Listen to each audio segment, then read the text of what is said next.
A la humanidad se le han concedido grandes dones. Y puede que el mejor de todos sea nuestra imaginación. Porque, a fin de cuentas, es lo que nos permite darle forma al mundo que nos rodea. Y un buen ejemplo de ello son los grandes edificios y la arquitectura de nuestro entorno. Pero, ¿qué obras arquitectónicas no deberíamos perdernos por nada? Descúbralo en Top 10, el arte de la arquitectura. El término megaestructura, ampliamente utilizado en el mundo actual, está compuesto por dos palabras de dos idiomas diferentes, griego clásico y latín.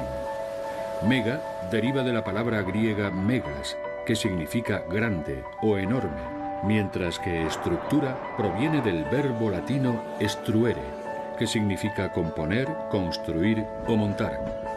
Por lo tanto, tiene sentido que las primeras megaestructuras fueran construidas por civilizaciones antiguas, especialmente los romanos, que desde hace 2000 años lograron cubrir la antigua Europa con una impresionante red de calzadas pavimentadas de 150.000 kilómetros de longitud. Las más célebres megaestructuras de transporte.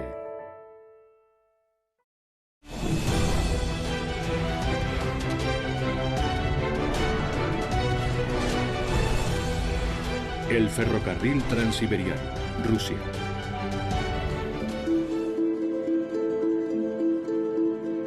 Una de las construcciones más caras, desafiantes y atrevidas de la historia debe ser sin duda el ferrocarril transiberiano. Todavía hoy, más de un siglo después de que se instalaran sus primeras vías, sigue siendo el ferrocarril más largo del mundo. Esta línea ferroviaria de 9.289 kilómetros atraviesa 7 zonas horarias y tarda más de 6 días en cubrir su recorrido de principio a fin, conectando Rusia occidental con su costa oriental. Así que sigue cumpliendo totalmente hasta hoy el cometido de una autopista. Atraviesa territorios salvajes, cruza las amplias vías fluviales de ríos y arroyos rusos y continúa su camino inexorablemente a través de bosques aparentemente interminables. El primer punto de partida es la terminal de Yaroslavsky, en Moscú. Partiendo de la capital rusa, el ferrocarril pasa por Yaroslav, cruzando el Volga, el río más largo de Europa. En el kilómetro 1777, en los montes Urales, el ferrocarril atraviesa el límite geográfico entre Europa y Asia. Más adelante, las ciudades de Ekaterimburgo, Omsk, a orillas del río Irtis, y Novosibirsk, la metrópoli más grande de la región de los Urales, cruzando el río Obi a su paso. Cerca de la ciudad de Krasnoyarsk, el ferrocarril cruza otro río aún más grande, el Yenisei. En Irkutsk, una de las ciudades más grandes de Siberia, la vía del tren pasa a través de las orillas pavimentadas del lago Baikal, considerado el más profundo y antiguo del mundo.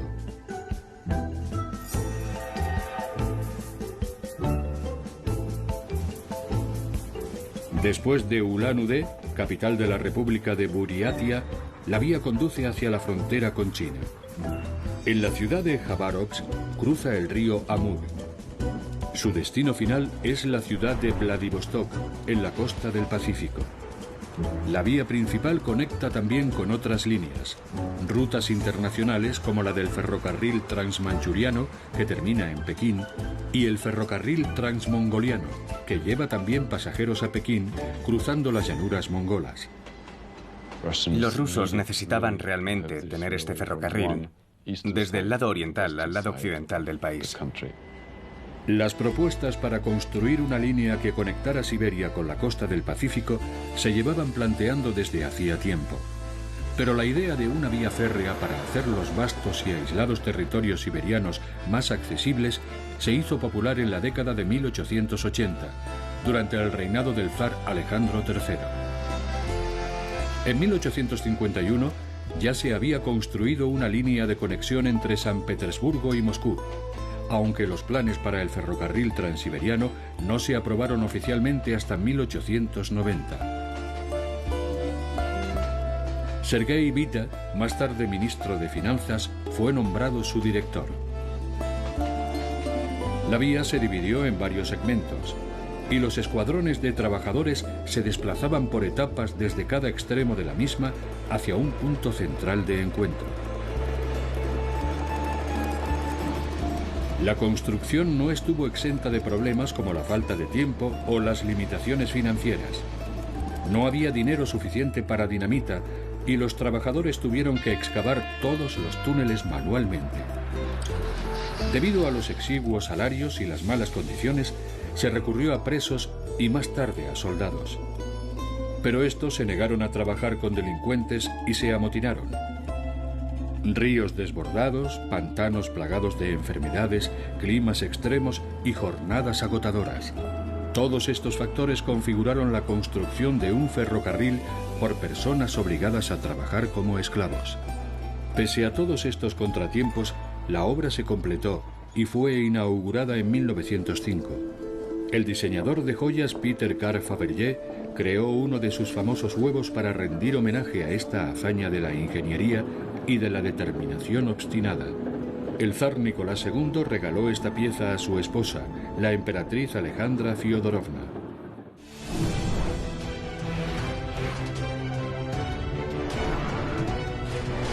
El Metro de Nueva York, Ciudad de Nueva York, Estados Unidos. El Metro de Nueva York es uno de los sistemas de transporte más famosos del mundo. A su manera, se ha convertido en uno de los símbolos de la ciudad. Se inauguró a comienzos del siglo XX, pero sus raíces se remontan a la necesidad de un sistema de transporte público seguro y fiable para descongestionar las abarrotadas calles de Nueva York. Una preocupación ya a mediados del siglo XIX. En aquella época, los Estados Unidos se habían convertido en el destino principal para millones de inmigrantes de todo el mundo que buscaban la oportunidad de una nueva vida. Debido a la situación estratégica de la ciudad de Nueva York en la costa este, era allí a donde se dirigían la mayoría de los barcos cargados de inmigrantes.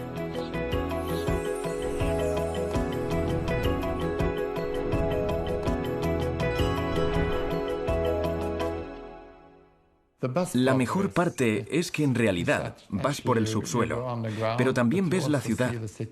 Tienes música, gente tocando. Es otro mundo bajo tierra. Y es súper interesante que una ciudad tenga algo así. En el siglo XIX, algunas empresas privadas proporcionaban carruajes tirados por caballos, pero cada vez más se necesitaba un medio de transporte de pasajeros que no operase al nivel de la calle. En las décadas de 1860 y 70 se construyeron líneas de ferrocarril elevado para máquinas de vapor en algunas avenidas principales. Sin embargo, el primer túnel de metro de Nueva York fue una iniciativa del inventor Alfred E. Beach en 1870. Medía solo 95 metros y un equipo con 6 excavadoras logró construirlo en 58 días. Permitía el tránsito de un solo coche neumático. El metro de Beach se convirtió en una gran atracción, pero no podía satisfacer las necesidades del transporte público. A los 3 años se cerró. La dificultad de construir un sistema de ferrocarril urbano subterráneo fue siempre la interacción entre el túnel y las calles y las casas de arriba. Así que los ingenieros tenían que ser muy cuidadosos.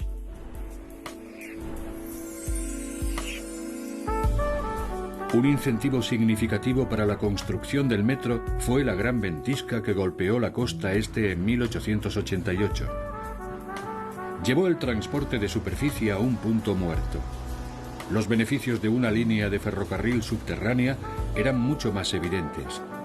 En 1898, el centro de Nueva York y las ciudades y pueblos circundantes se consolidaron en la ciudad del Greater Nueva York, ayudando así a simplificar la construcción de un extenso sistema de transporte subterráneo. Los trabajos comenzaron con el nuevo siglo. Los túneles se construían desde la superficie utilizando el llamado método cortar y cubrir.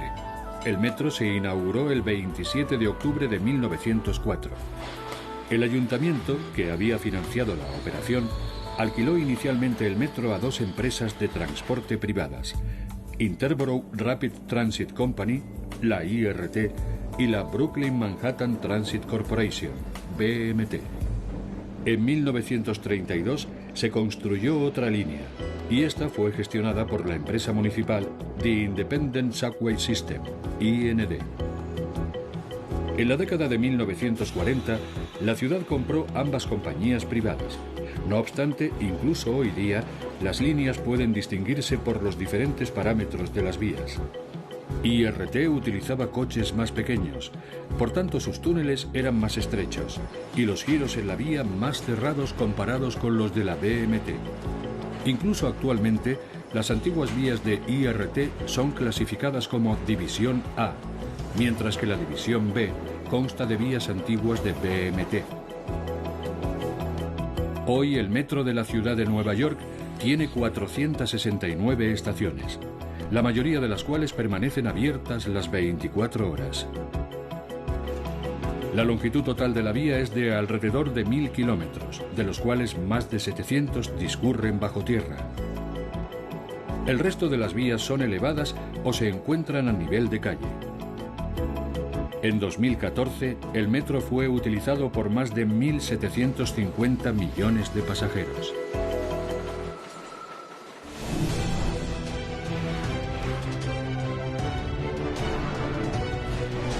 El Eurotúnel, Reino Unido, Francia.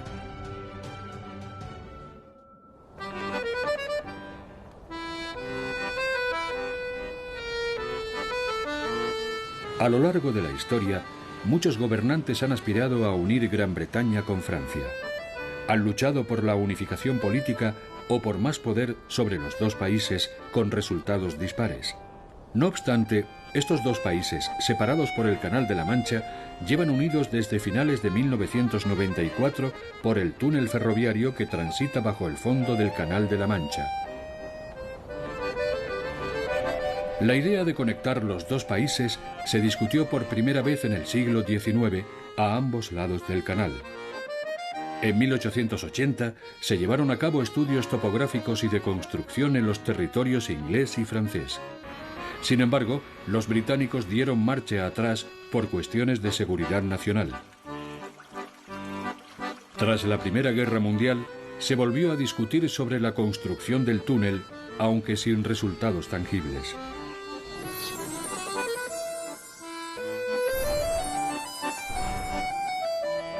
Durante la Segunda Guerra Mundial, tras la rendición de Francia, los británicos temían que los alemanes comenzaran a excavar el túnel con el propósito de invadir el Reino Unido. En general, cuando llevas a cabo este tipo de megaestructuras, lo que haces es lo mismo que Internet: conectar a la gente mucho más rápido. A mediados de los años 50 se vivió un renacimiento de la investigación geológica. En 1973 se firmó finalmente un acuerdo entre los dos países por el primer ministro británico Edward Heath y el presidente francés Georges Pompidou. Y un año después comenzó la excavación de los túneles. En 1975, sin embargo, el gobierno laborista británico detuvo el proyecto. No fue hasta 11 años después, con el regreso al poder del Partido Conservador, cuando se renovó el acuerdo. Fue firmado por la primera ministra británica Margaret Thatcher y el presidente francés François Mitterrand en 1986 en la ciudad catedralicia británica que da su nombre al acuerdo, el Tratado de Canterbury.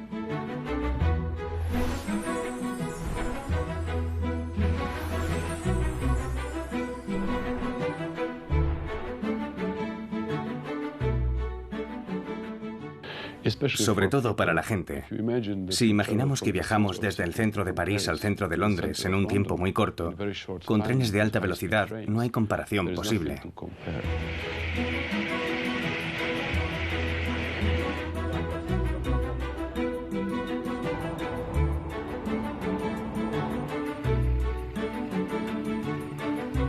En 1988, los franceses comenzaron la excavación del túnel en Coquelles, en el departamento de Paso de Calais, mientras los británicos comenzaron cerca del municipio de Folkestone, en el condado de Kent. Los británicos utilizaron una tuneladora para perforar marga calcárea.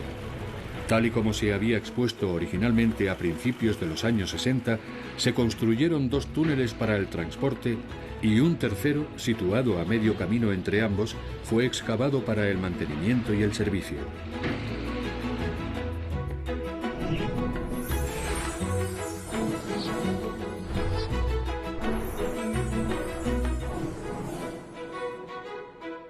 Es interesante señalar que el público estuvo siempre a favor de un túnel para automóviles.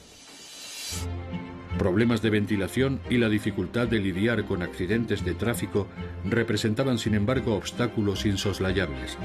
Así pues, se decidió concentrarse en la alternativa ferroviaria. Hoy día, los pasajeros del tren Eurostar pueden viajar a través de un túnel de 50,5 kilómetros de longitud, de los cuales casi 38 discurren bajo el fondo del Canal de la Mancha. Obviamente, los trabajadores que viajan a diario y el resto de pasajeros son atendidos por el Eurotunnel Shuttle. Los trenes de carga pueden también utilizar el túnel. Las estaciones a cada lado del canal están conectadas con autopistas, lo que garantiza un mejor acceso para quienes viajan en automóvil o autobús. Además, a comienzos del milenio, los británicos construyeron una vía férrea de alta velocidad desde la estación St. Pancras, en Londres, hasta el Eurotúnel. El viaje de Londres a París solo dura 2 horas y 15 minutos. Uno de los primeros pasajeros de la línea submarina fue la reina Isabel II, que junto con el presidente francés François Mitterrand inauguró oficialmente el túnel el 6 de mayo de 1994. Según Eurostar, desde entonces, más de 366 millones de pasajeros han viajado a través del denominado Channel.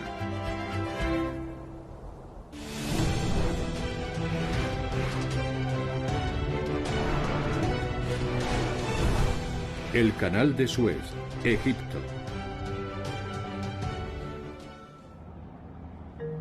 Conectando el mar Mediterráneo con el mar Rojo y abriendo la ruta más corta para los barcos que navegan entre Europa y Asia, el Canal de Suez, en Egipto, constituye uno de los mayores esfuerzos de construcción de la historia. Los primeros canales de la zona fueron construidos por los antiguos gobernadores de Egipto y Persia, pero quedaron bloqueados paulatinamente por los sedimentos del río y la arena del vasto desierto. En el siglo XV se descubrió una ruta marítima alrededor del Cabo de Buena Esperanza, pero a medida que el transporte marítimo se fue desarrollando, un acortamiento del viaje se hizo cada vez más deseable.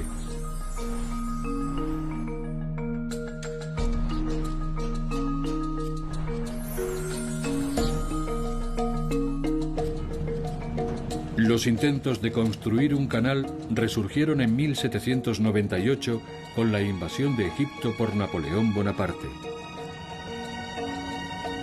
Casi 60 años después, un ingeniero y diplomático francés llamado Ferdinand de Lesseps intentó resucitar el gran plan. Cuando planificas la construcción de un canal, como el Canal de Suez, tienes que escoger con mucho cuidado el lugar o la ruta donde el canal se va a construir.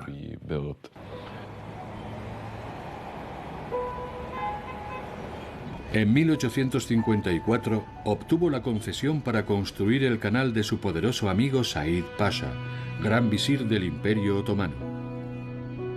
Unos años después, Lesseps fundó la corporación Compañía Universal del Canal Marítimo de Suez, en la que su patrón, Said Pasha, era uno de los principales accionistas. Bajo los términos del contrato, Said Pasha estaba obligado a suministrar mano de obra, así que llamó a los agricultores egipcios. Los trabajadores estaban divididos en 2 grupos: aquellos que avanzaban en dirección norte desde la recién fundada Puerto Said y quienes lo hacían en dirección sur desde la ciudad de Suez. Los 2 equipos debían encontrarse en el Gran Lago Amargo. Ismail, el sucesor de Said, fue acusado por los británicos de explotación para llevar a cabo el trabajo duro. Ismail despidió rápidamente a los trabajadores y le dio dinero a Lesseps para la compra de equipamiento. Las cosas comenzaron a progresar mucho más deprisa. La arena excavada del suelo marino por las máquinas mineras se utilizaba en el cemento que reforzaba las paredes y el suelo del canal. La construcción del canal de 164 kilómetros de longitud se terminó en 1869, cuando el canal fue inaugurado oficialmente. Es eficaz, pero también muy osado en lo que concierne a la naturaleza y los recursos. Para mí, la naturaleza está en primer lugar, así que es nuestra obligación averiguar cómo lidiar con ella. Ismail Pasha tenía sentido de la oportunidad. Para conmemorar la inauguración del canal, ordenó la construcción del Teatro de la Ópera de El Cairo, que albergó el estreno de la ópera de Verdi, Aida.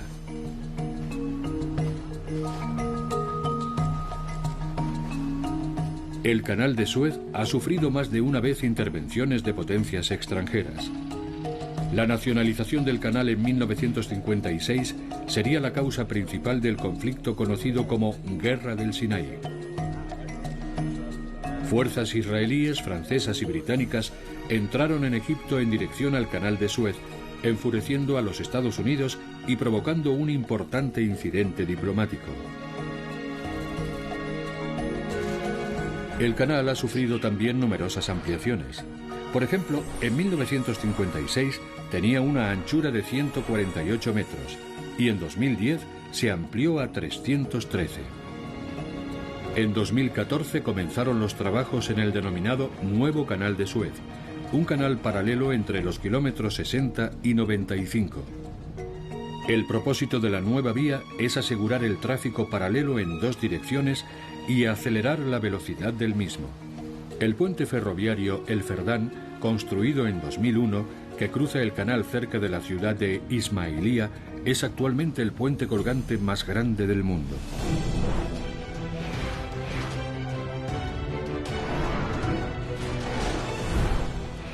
El túnel de Marmaray, Turquía.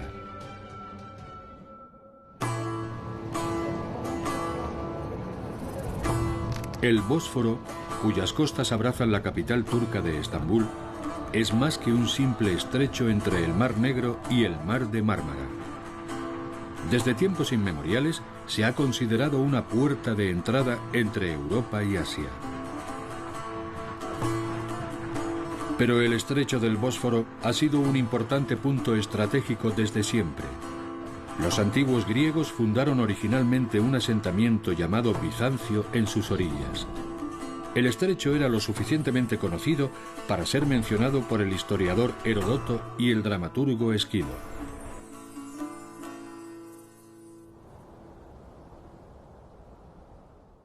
Y para cumplir con el nuevo sistema de transporte ecológico.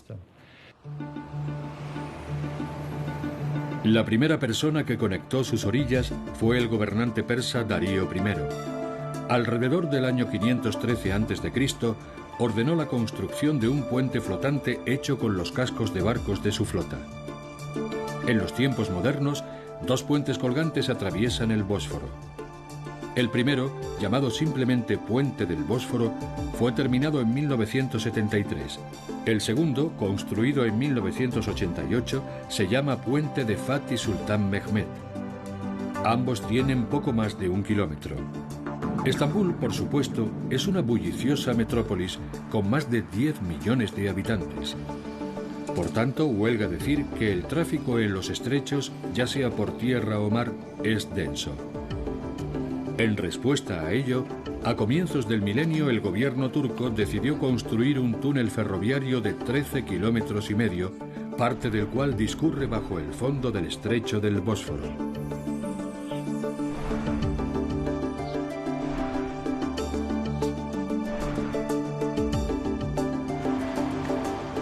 Esta sección de casi 1,4 kilómetros se encuentra a más de 4 metros por debajo del túnel de tubo.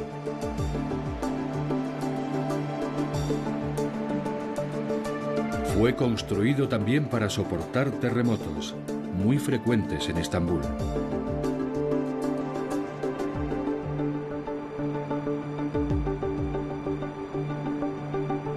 Está hecho de hormigón ignífugo, desarrollado específicamente en Noruega.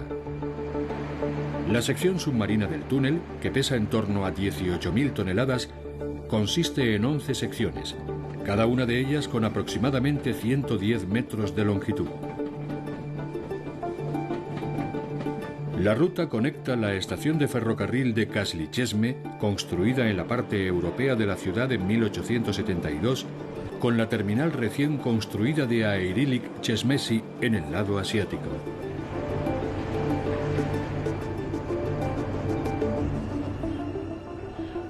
Los ingenieros turcos tuvieron más dificultades con la geología, porque es una base tectónica muy pesada y el riesgo de terremoto estaba muy presente. El trabajo de construcción estuvo precedido de un estudio arqueológico en Yenicapi, en la costa europea. Destinada a convertirse en una de las terminales en su lugar, los arqueólogos descubrieron los restos de un puerto bizantino del siglo IV después de Cristo. Si comparamos los cruces de los canales europeos y el túnel turco de Marmaray, hay similitudes que conectan ambos continentes. Los arqueólogos descubrieron también los restos de 37 barcos que databan de los siglos VII a XI. Estos fascinantes hallazgos, sin embargo, retrasaron los trabajos de construcción y el plan de inauguración del túnel en 2009 ha sido pospuesto más de una vez. Actualmente está en marcha la reconstrucción de las vías originales y su adaptación para el uso de trenes modernos.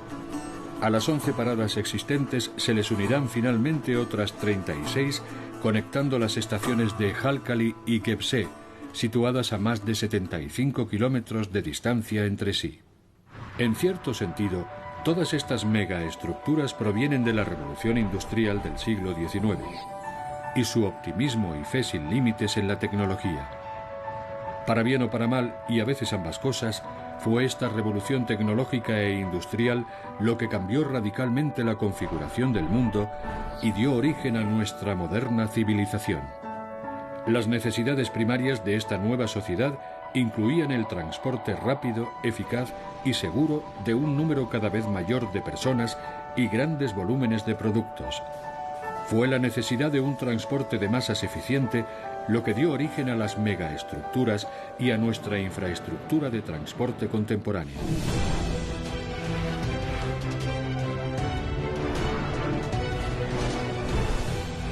El tren de alta velocidad Pekín-Shanghái, China.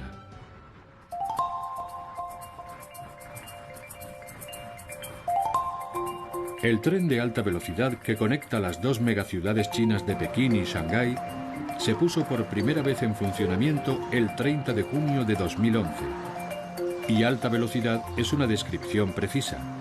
Mientras su vía férrea tiene unos 1.318 kilómetros de longitud, 819 millas, los trenes se desplazan por ella a velocidades de hasta 300 kilómetros por hora.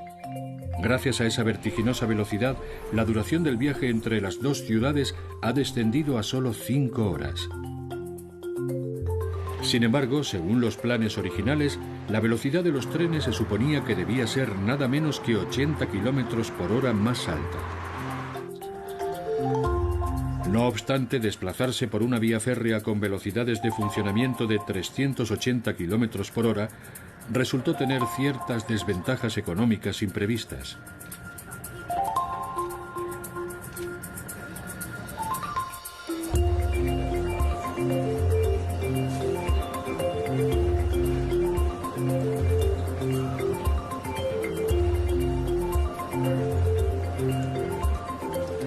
La implementación original del ferrocarril, cuyo coste se había estimado en 220.000 millones de dólares, se confió a la compañía de la línea de alta velocidad Pekín-Shanghái. Debía diseñar una vía férrea que pudiera soportar 220.000 pasajeros al día que, en hora punta, serían transportados partiendo de las estaciones con intervalos de 5 minutos.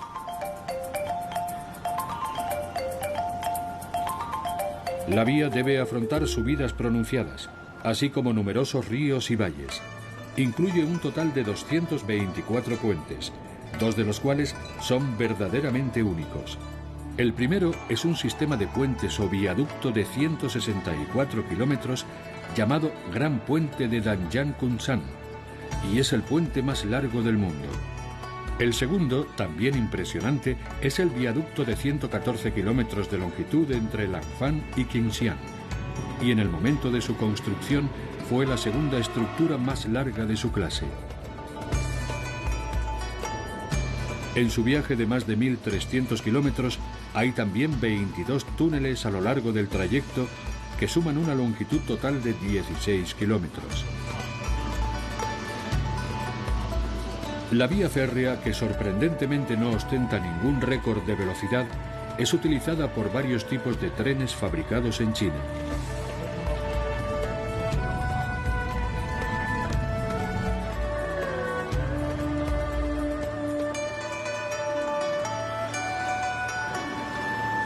En primer lugar están los trenes de categoría G.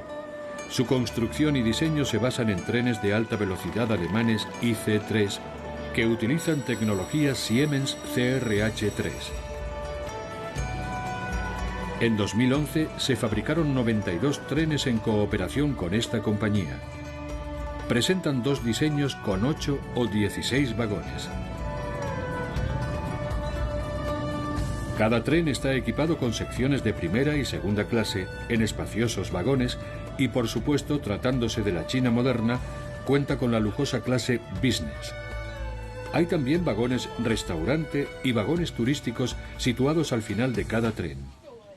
65 de los trenes viajan a 300 kilómetros por hora, mientras que el resto son unos 50 kilómetros por hora más lentos. Es también posible viajar en el tren de noche en coches cama. Los trabajos de construcción preparatorios comenzaron en abril de 2008, mientras que la instalación de las vías comenzó 2 años después.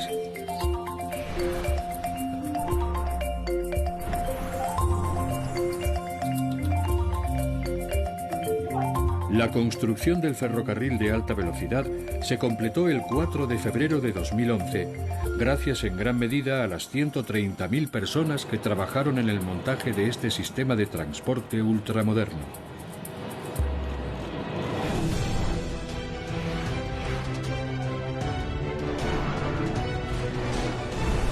El proyecto de puentes Honshu Shikoku, Japón. El proyecto de puentes Honshu Shikoku es un sistema de transporte que conecta Honshu, la isla más grande de Japón, con Shikoku, la isla más pequeña del país, antiguamente accesible solo por mar. El sistema, que en sí mismo se ha convertido en sinónimo de la palabra megaestructura, está compuesto por 3 secciones. La idea de conectar las dos islas ganó popularidad por primera vez a finales de los años 50, en respuesta a un trágico accidente que tuvo lugar en la bahía de Akashi. La colisión de 2 ferries causó 168 víctimas, pero transcurrió una década entera antes de que el gobierno japonés se aventurase en un proyecto tan complejo y costoso. No fueron razones políticas o económicas las que impidieron durante tanto tiempo el inicio de la construcción, sino la ausencia de la tecnología necesaria para construir puentes en esta zona tectónicamente activa. Una tecnología que se desarrolló a principios de los años 70.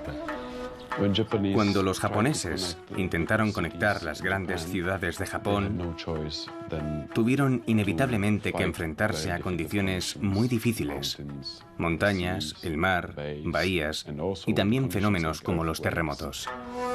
Los trabajos preparatorios comenzaron con un estudio del terreno en 1970, pero la construcción se retrasó debido a la crisis del petróleo del 73. La implementación de la primera fase duró una década y costó $7.000 millones. En el proceso se emplearon más de 3,5 millones de metros cúbicos de hormigón y 705.000 toneladas de acero. Y aunque se aplicaron estrictas medidas de seguridad, tuvo un coste de 13 vidas. Todas las megaestructuras están expuestas al clima. El clima influye enormemente en las estructuras, en sus materiales, y con mucha frecuencia su vida útil es muy corta. La primera de las 3 secciones mide 46,6 kilómetros y consiste en 9 puentes colgantes que conectan las 7 pequeñas islas. Esta ruta incluye también una densa red de vías de entrada y carreteras de acceso. La segunda sección, llamada Ruta Central debido a su posición, tiene 32 kilómetros de longitud y junto con la vía férrea de trenes de alta velocidad de Shinkansen, lleva en funcionamiento desde 1988. Atraviesa 6 puentes con un total de 9 kilómetros de longitud. La última sección es, con 89 kilómetros, la más larga. Debido a su situación geográfica se conoce también como la Ruta Oriental. Incorpora el puente colgante más largo del mundo y uno de los más bellos de todos los puentes japoneses, el puente de Akashi Kaikyo, apodado el Puente de la Perla. Con sus asombrosos 3.911 metros de largo, se terminó de construir en 1998.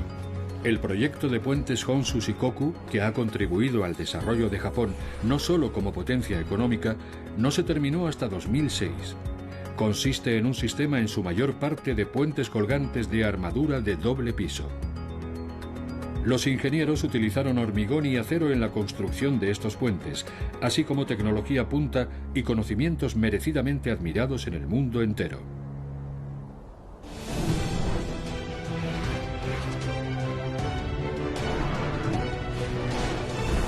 Carretera 1, Australia. Aunque Australia es el continente más pequeño del planeta y un país con una población menos numerosa que la de Tokio, tiene una de las redes de carreteras más largas del mundo. Su carretera nacional, conocida como Carretera 1, es una vía de circunvalación que discurre en dirección contraria a las manecillas del reloj, desde Melbourne hasta Adelaida. Mide 14.000 kilómetros y serpentea a través de las principales ciudades australianas como Sydney, Brisbane, Cairns, Darwin, Broome, Perth y Carnarvon.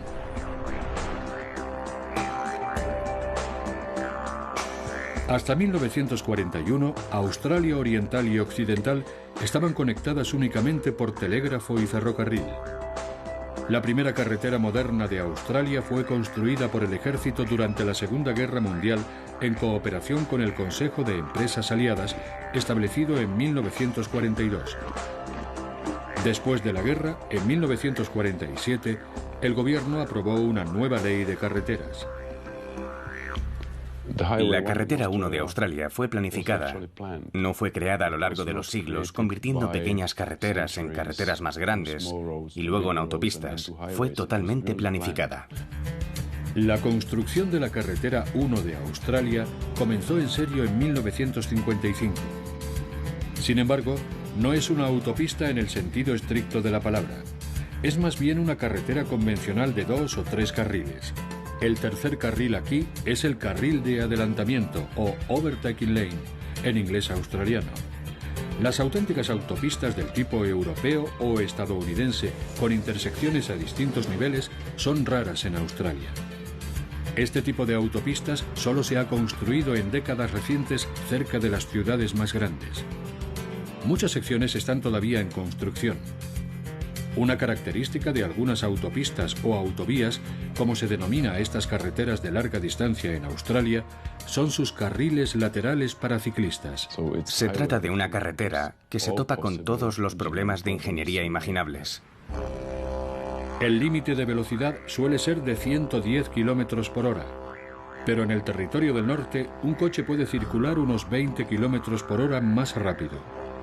Cualquiera que decida viajar por Australia en coche y tomar la carretera de circunvalación 1 debe tener en cuenta el hecho de que la red de gasolineras y áreas de descanso están a menudo situadas a 100 kilómetros de distancia o más entre sí.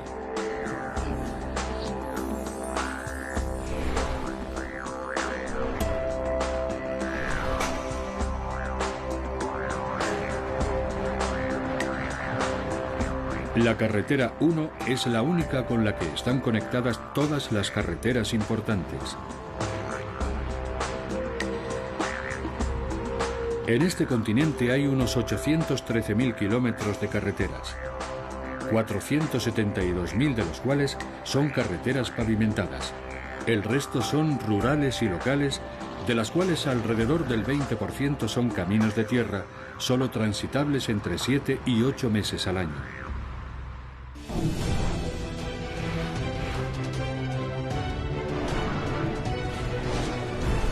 El Canal de Panamá, Panamá.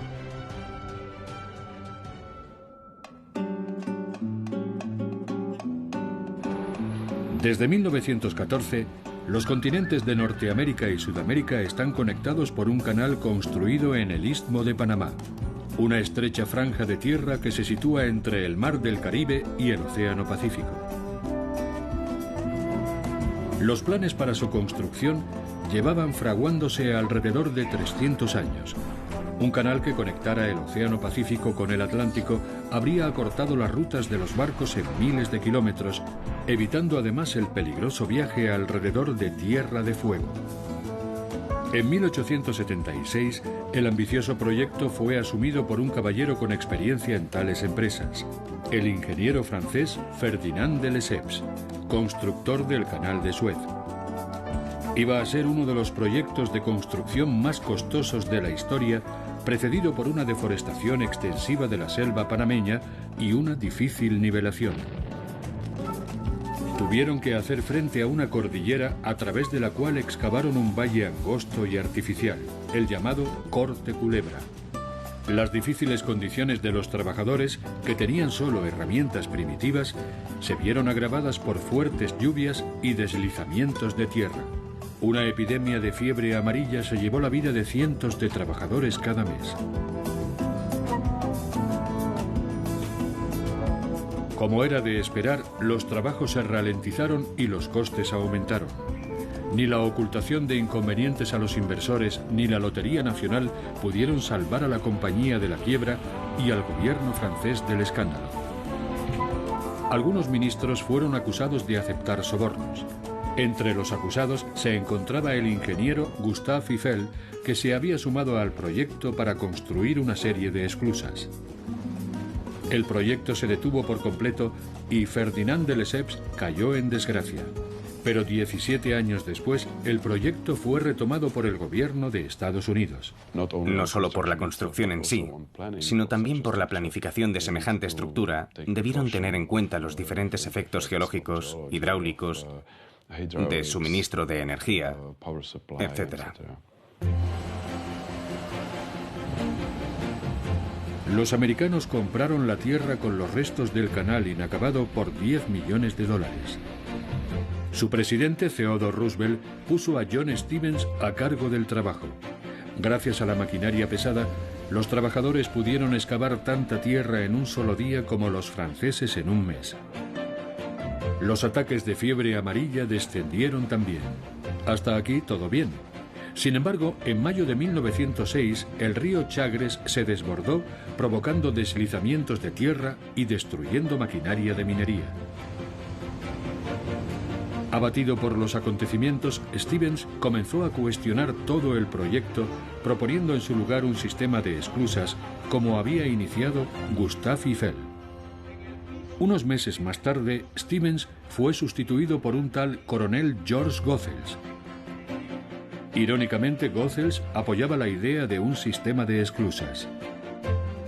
Bajo su dirección, se fabricaron esclusas cerca del lago artificial Gatún, en la costa caribeña, y las esclusas de Pedro Miguel y de Miraflores se construyeron en la entrada del Golfo de Panamá. Se construyeron rompeolas cerca de los canales próximos a los dos océanos. En octubre de 1913, los trabajos del Corte Culebra se completaron con éxito. Los primeros barcos navegaron por el canal al año siguiente. El canal, de más de 77 kilómetros de longitud, lo atraviesan varios puentes. El más famoso de ellos, el Puente de las Américas, está ubicado en la ciudad de Panamá. Durante muchos años sirvió como puente principal de la carretera panamericana.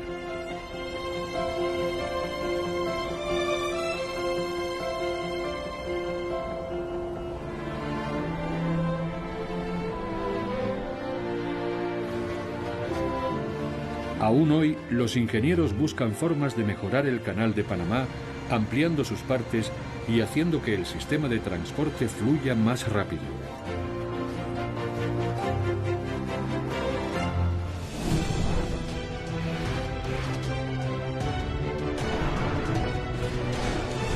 El Sistema Interestatal de Autopistas, Estados Unidos.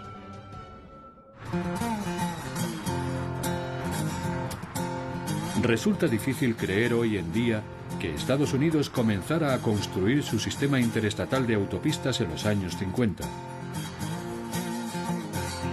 Su promotor fue Dwight Eisenhower, legendario general y presidente estadounidense. Gracias a su iniciativa se aprobó la crucial Ley Federal de Autopistas el 29 de junio de 1956.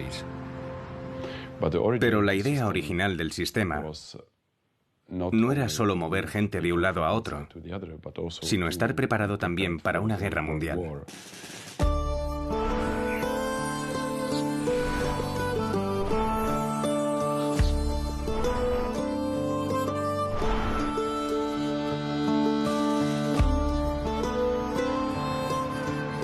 El recorrido para hacer realidad la Ley Federal de Autopistas fue un camino accidentado, a pesar del apoyo de Ike.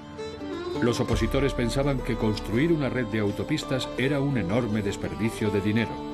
Pero los años 50 estuvieron marcados por la Guerra Fría y la amenaza de un conflicto nuclear. Así que cuando se empezó a discutir sobre la red en términos de seguridad nacional, sus oponentes dieron luz verde a la propuesta. Eisenhower estará siempre vinculado al sistema interestatal de autopistas por razones tanto personales como profesionales. Su primera relación tuvo lugar en 1919. El joven mayor Eisenhower formaba parte de un convoy del ejército que viajaba de Washington D.C. a San Francisco. El objetivo era probar vehículos, la calidad de las carreteras y la velocidad del transporte ante la eventualidad de una guerra. En la existente red de carreteras, 81 vehículos militares se desplazaron a una velocidad media de solo 6 kilómetros por hora. Dejaba mucho que desear.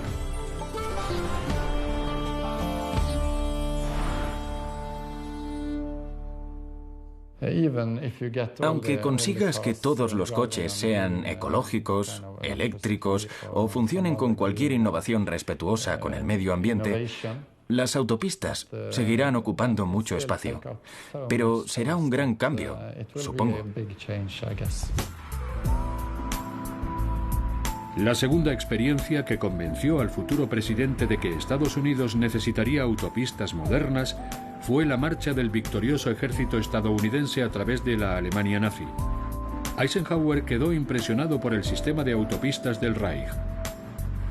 Volviendo al periodo de paz, en Estados Unidos, la Ley Federal de Autopistas de 1956 permitió la construcción de 41.000 kilómetros con un coste de $129.000 millones.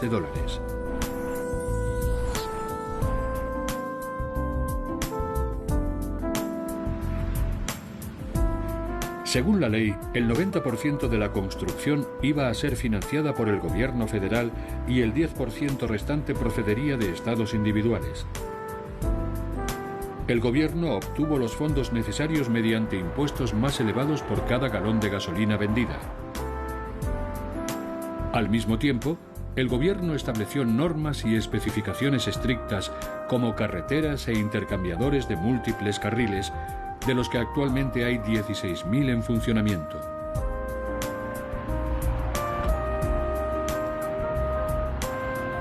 La construcción definitiva del sistema interestatal de autopistas de Estados Unidos se completó en 1981 y su red sigue teniendo el tráfico más denso y los límites de velocidad más restrictivos del mundo.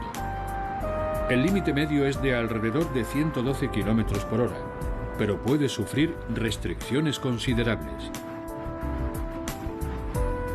Los trayectos están diseñados siguiendo un patrón de tablero de ajedrez. Las rutas pares van de norte a sur, mientras que las impares indican conexiones entre este y oeste. Teniendo en cuenta las grandes caravanas que se forman en las autopistas, muchos coches podrían llevar sistemas automáticos. Así que hay muchas herramientas e inventos que se pueden implementar en el sistema de autopistas. Aunque el gigantesco proyecto fue continuado por los sucesores presidenciales de Eisenhower, como John Fitzgerald Kennedy, Lyndon B. Johnson y otros, el sistema interestatal de autopistas lleva el nombre de su fundador, Dwight Eisenhower. Esa es la razón por la que aún hoy en día podemos encontrar la inscripción Sistema Interestatal Eisenhower en la mayoría de las autopistas bajo un círculo de estrellas blancas sobre un fondo azul.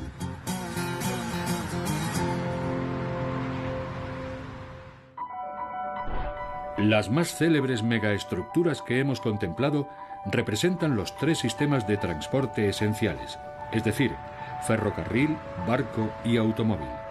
Cada megaestructura es una obra maestra de su tiempo que ha enriquecido y simplificado las vidas de muchos millones de personas en todo el mundo.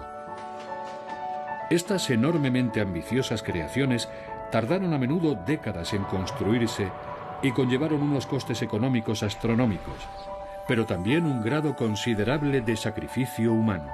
Sin embargo, el coste en términos monetarios e incluso en sangre, sudor y lágrimas no ha sido en vano si consideramos el progreso científico, tecnológico y en calidad de vida que estas poderosas megaestructuras nos han aportado.